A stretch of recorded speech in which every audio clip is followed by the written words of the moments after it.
Hello and welcome to Precon Decon, the video series where I deconstruct the pre-constructed decks of Magic the Gathering's history.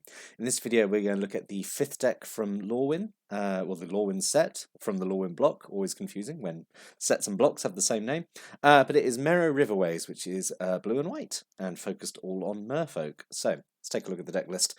27 creatures, 2 instants, 4 enchantments, 2 artifacts, 3 sorceries, 20 land, mana curve off to the side there. Let's start looking at all these fishies.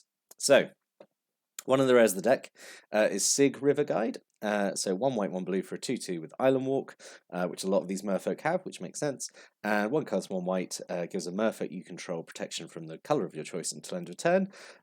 Giving protection, I've said it a load of times before, but protection at instant speed is like a really powerful combat trick. Saves your stuff from removal, means you can block without fear. You can get stuff through your opponent's stuff. So yeah, Sig's actually a pretty good rare, I think, for the deck. Yeah, pretty good start. And also, yeah, I say it's white blue. It's really interesting to see merfolk in white, because obviously normally we associate them more with blue. But yeah, it's I really like the merfolk of Lorwyn being white blue. And normally I don't really like white blue, which if you've been watching these videos for a while, you know it's my least favorite color combination. But this really works. This really pushes all my buttons. This deck. So the other rare in the deck, and in my opinion, the far better one, is Wonderwine Prophets. So 4 cards and 2 blue for 4/4. Champion a Merfolk. So champion being this ability where, as when it comes to play, you have to exile another Merfolk, and when this dies, you get the exiled Merfolk back. Kind of represents it being upgraded into this form, I suppose. So all these champion creatures typically have like really good stats and abilities for their cost. The additional cost being you have to exile a creature, but it's not really too strenuous a cost. Wonderwine Prophets, I think, is probably the best champion creature because of its ability. Whenever it deals combat damage to a player, you can sacrifice a Merfolk, and if you do, you take an extra turn, which is super strong as an effect. And I think it's the first time just taking an extra turn has shown up in one of these theme decks. I definitely can't remember another deck where there's been a card that lets you take an extra turn. So yeah, this is a really strong rare. Typically, if it gets through and hits once, that's typically game because if it got through and hit someone, you're gonna sacrifice a Merfolk and then probably do it again next turn, and then again, and then again, and you're just gonna. I mean, at most you need to do it maybe like 5 times, to get someone down from 20 to 0, and you've got ways of creating Merfolk in this. There's a lot of Merfolk creatures. It doesn't have to sacrifice merfolk creatures. You've got other permanents that are merfolk because they're tribal enchantments. But yeah, Wonderwine Prophets is a super strong rare to have in the deck. I'm really happy to see it in here. So yeah, really good rare to have. Better than Sig, I think. So you have a Merrow Harbinger, like all these Lorwyn decks, it has one of these Harbingers. So 3 cards in a blue for a 2/3 Island Walk. When it comes to play, search your library for a Merfolk card, reveal it, shuffle your library, put that card on top. So like all the other Harbingers and all the other Lorwyn decks, this can get pretty much any card in the deck, which is really fun. And it's decently sized as well, like being a 2/3 Island Walk is pretty good. So yeah, pretty good card. And then 2 Silvergill Adepts, 1 card in a blue for a 2/1. As an additional cost to play it, you have to reveal a Merfolk from your hand or pay 3 extra colourless mana. When it comes into play, draw a card. So yeah, this whole cycle of like revealing stuff from your hand, I don't think it's really too much of a drawback, honestly. It's only revealing 1 card, and it's maybe a card that you play next turn or even the same turn. But yeah, Silvergill Adept is probably the best one out of this cycle, just because if you do reveal a card, it's a 2/1 that draws you a card for 2, which is really good. So yeah, great card to have for Merfolk. Probably contributes why I really like Merfolk, because a lot of their cards are just really good. So we sort of dive into it, pun intended, but dive, I suppose. Into what kind of like the theme or the gimmick of Merfolk in Lorwyn is, which is this whole focus on tapping and untapping themselves. Kind of like how Elementals had this kind of sub-theme of caring about activated abilities. Merfolk have this whole thing about caring when they become tapped or untapped. So we have 2 Drown of Secrets, which is 2 cards in a blue. It's a 1/3. You can tap an untapped Merfolk you control, and you mill someone for 1. And this can be done instant speed, doesn't require any mana. It can be done um, on merfolk that have summoning sickness. So yeah, this is, I think, a pretty good card, and it is, it gives you, I think, a way of milling someone out if like a game does stall on for a bit. For a bit too long, and it's nice to kind of see an actual decent mill option. The last time we saw a pre-constructed deck do mill, it was the Demur deck back in Ravnica. So two Drown of Secrets is pretty good, I think.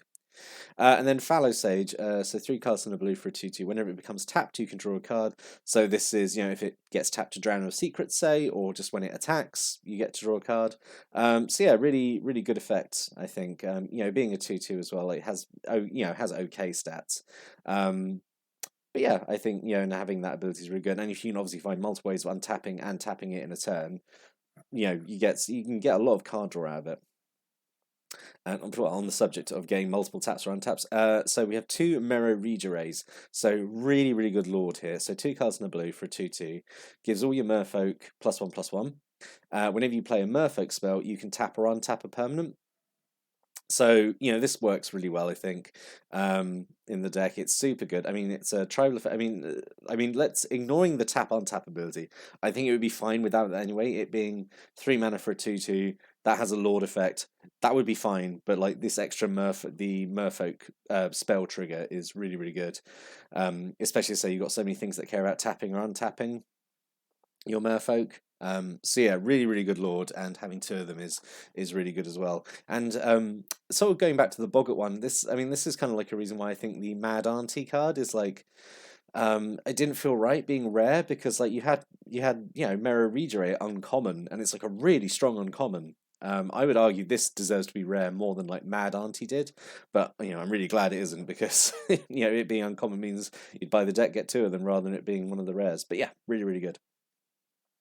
3 Silver Gill Dousers, so 1 card in a blue for a 1/1. Tap target creature gets -X/-0 until end turn, where X is the number of merfolk and/or fairies you control. I don't think there's any fairies in the deck from memory. I don't think there are. There might be some changelings, maybe, which count as fairies. But yeah, this is an okay ability, like the shrink effect, essentially, just to reduce creature's power. Helps you, sort of like trade, not trade exactly, but block big creatures, and like, because a lot of the merfolk are generally kind of small, on the small side, so being able to reduce power and like not take any damage, or be able to block and survive, is, I think, pretty good. So yeah, 3 of them I think is a perfectly good ability. Ability? What am I talking about? So three of them is perfectly good, and it is a good ability. That's what I was talking about. Yeah. Words getting all muddled up today. Anyway, 2 Stony Brook Anglers, 1 card in a blue for a 1/2. You can pay 1 in a blue and tap. You can tap or untap target creature. Like kind of this is like budget regenerate, I suppose, but you can always do it. I suppose you don't have to worry about casting a merfolk spell. Just really flexible creature.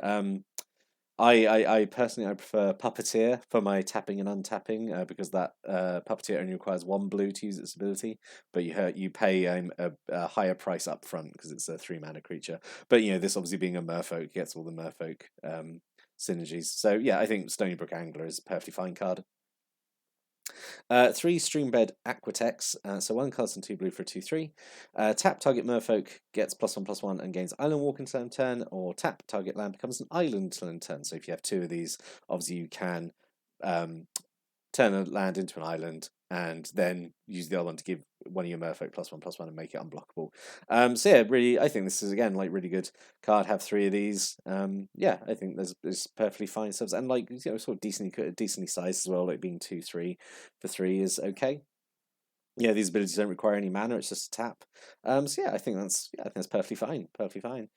2 Tideshaper Mystics, 1 blue for a 1/1. Tap target land becomes the basic land type of your choice only until end of turn. Play this ability only during your turn. So I think this is kind of like a fixed. So there was a lot of creatures like this back in Invasion Block. Dream Thrush is the one that springs to mind, or Tidal Visionary. So you can only do this on your turn now, which is, I think, more like the intended effect, rather than doing it on an opponent's turn and like screwing up their mana base on the turn, because that was what you could do with it, but I don't think that was the intended effect. So you can still use this to turn lands into islands to benefit your island walkers. which I think is really the purpose here. Or it can be a bit of colour fixing, I suppose, if you need to turn like an island into a plains to get white mana to cast your white spells. Yeah, and like, you know, for a 1/1 for 1, I think that's perfectly okay ability. So the white merfolk now. So 2 harpoon snipers. 2 and a white for a 2/2. Pay 1 white and tap. Does X damage target attacking or blocking creature, where X is the number of merfolk you control.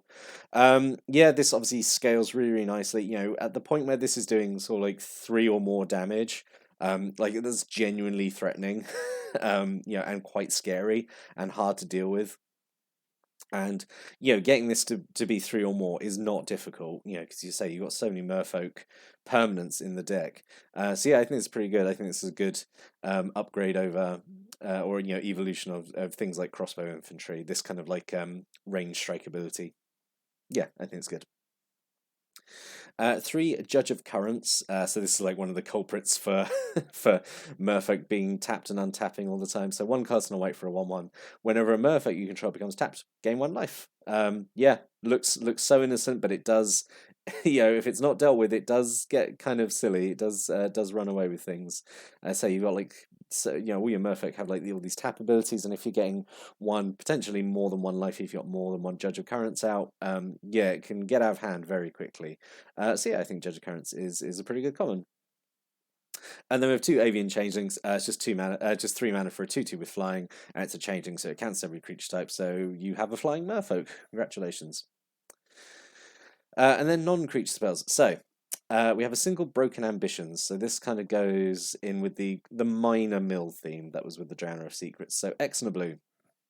Counter target spell unless its control pays X, which is okay. This is, you know, generally a better effect than counter spell with mana value X, because you can just leave mana and just, you know, you could just do, you know, just 1 mana on this and it's a hard counter, whatever, you know, it's fine.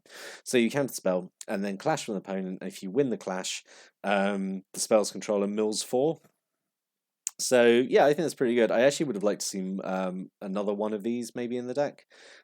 Just I say just to have that kind of maybe a bit more focus on the mill. But I think it's a perfectly fine counter spell. And I just like Clash so much as a mechanic. I really wish it was used a bit more in future sets, like if it came back. Anyway, and then we have a single Ponder. So Ponder is a card which is apparently pretty good. Me being a casual scrub, never saw it as being too good, but like now with a bit more years and years of experience behind me, I can see that yep, this is pretty strong for one mana. So 1 blue sorcery. Look at the top 3 cards of your library, put them back in any order. You may shuffle your library and then draw a card. So at the very least, well, I mean, what this is, it's not quite scry, is it? You're setting up basically your next 3 turns. You're drawing a card, so you know, essentially look at the top 3, draw 1, put the other 2 back in any order. But if you don't like the top 3, you can shuffle them and then draw a card. So I think that it does a lot for 1 blue. It's pretty good. I think I want to say like is it? I think it's banned in a format, but I'm not entirely sure. But anyway, I might be thinking of Preordain actually. Anyway, yeah, it's a good card. But having just kind of 1 in the deck is a bit pointless in my opinion. But yeah, it's still good. A single Whirlpool Whelm, 1 cast and 1 blue for an instant. Clash with an opponent to then return target creature to owner's hand. If you win the clash, you instead put the creature on top of owner's library. So it's either like an expensive unsummon, or it's an instant speed, very cheap time ebb.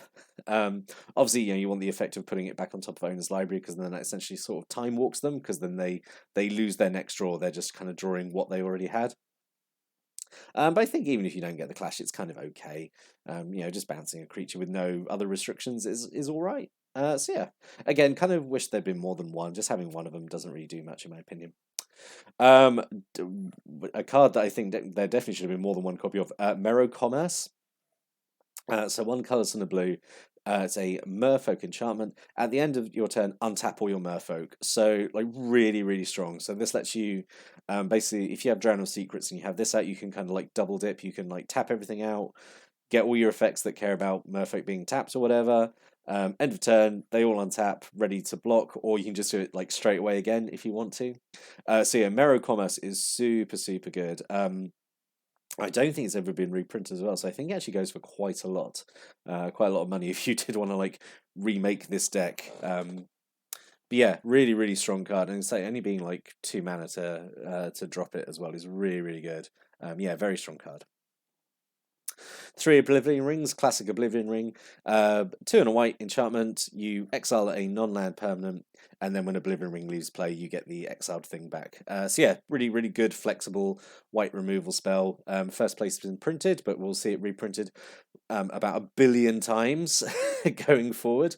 But yeah, it's really, really good. I really like Oblivion Ring, and yeah, it's just a classic card. And then 2 Summon the School. So 3 colors and a white for a Merfolk sorcery. You create 2 Merfolk Wizard creature tokens, and you can tap 4 untapped Merfolk you control to get Summon the School from your graveyard back into your hand. This is super, super strong. I can say that with experience. This very quickly gets out of control. Just being able to keep pumping out Merfolk Wizard tokens. Um, and then the ones you create can help pay towards this ability to get it back into your hand, and then you just keep casting this. Like if you've got nothing else to do each turn, you can just keep casting this and keep building up a bunch of Merfolk. Yeah, it's really, really strong. I really like. Summon the School is a very strong card, and again, if it's not dealt with, it can really get out of control. And then 2 Springleaf Drum, 1 colorless artifact.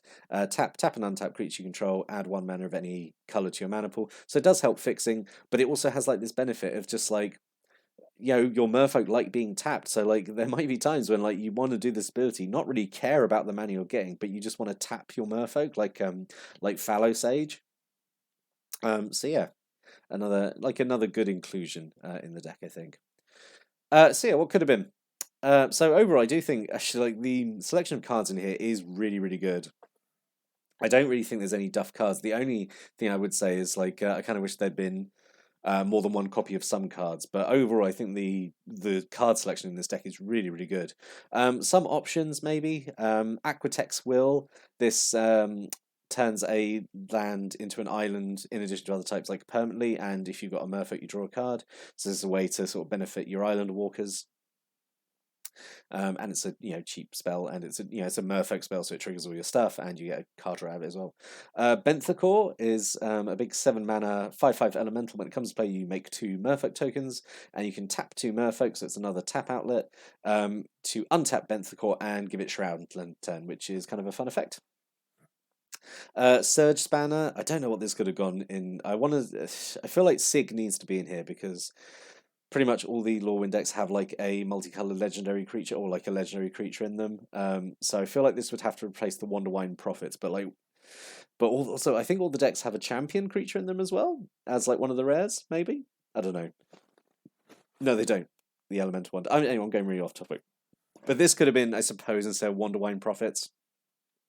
It's still really good. It's 4 mana for a 2/2. Whenever it becomes tapped, you can pay 1 and a blue, and if you do, you bounce a permanent to owner's hand. It doesn't have to. It doesn't say non-land, so you can bounce lands if you're being really mean. And you got lots of ways to tap and untap your Merfolk and potentially get multiple triggers of this in a turn. It can really set someone back. I do think Wonderwine Prophets is a much stronger card just because of the being able to take an extra turn, but this would have been an okay substitution.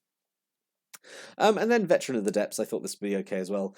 4 mana for a 2/2, and when it becomes tapped, you put a +1/+1 counter on it. So kind of a way of giving the deck a bit of muscle because, like, sort of aside from the Regierays buffing up your Merfolk, you haven't really got a lot of like big creatures in the deck. Really, you're gonna mostly win, I think, by by frustrating your opponent, and I say maybe being a kind of a bit tricksy and wearing them down, maybe with I say like maybe mill or other effects, or evasive creatures. This could have been a way of just having sort of something with a bit more muscle. But in summary, yeah, this is a really, really strong deck. And I can say that with experience. Like this is one I think I did actually get all the Lorwyn decks thinking back on it. No, I don't think I got the Kithkin one. Did I? I can't remember. Anyway, might have the Kithkin one. I've got a Bridget, and I can't imagine I'd buy a Bridget on its own. Anyway, yeah, this is really, really strong. I think this is probably tied with the Elf deck as being the strongest of the Lorwyn pre-constructed decks. Yeah, it's just really, really good card selection here. I don't think there's like a bad card in here. It's just maybe a little bit disappointing that there's you don't have many copies of like some of the good cards. But I say the good cards in here are very good. So yeah, that's just my thoughts on Merrow Riverways. What are your thoughts on the deck after seeing the deck list? Did you own this deck? Do you have any stories or thoughts or opinions on the deck after seeing it? Put a comment below. Always like reading people's comments. But now we're done with Lorwyn. So we're going to move on to the next set, which is Morningtide, which is part 2 of the Lorwyn block, and start looking at those. So it's still going to be tribal, but we're going to move from species, and we're going to move on to classes, which is really interesting, design in Morningtide. But yes, I'll carry on that with that next time. So until then, thank you for watching and listening. Have a great day.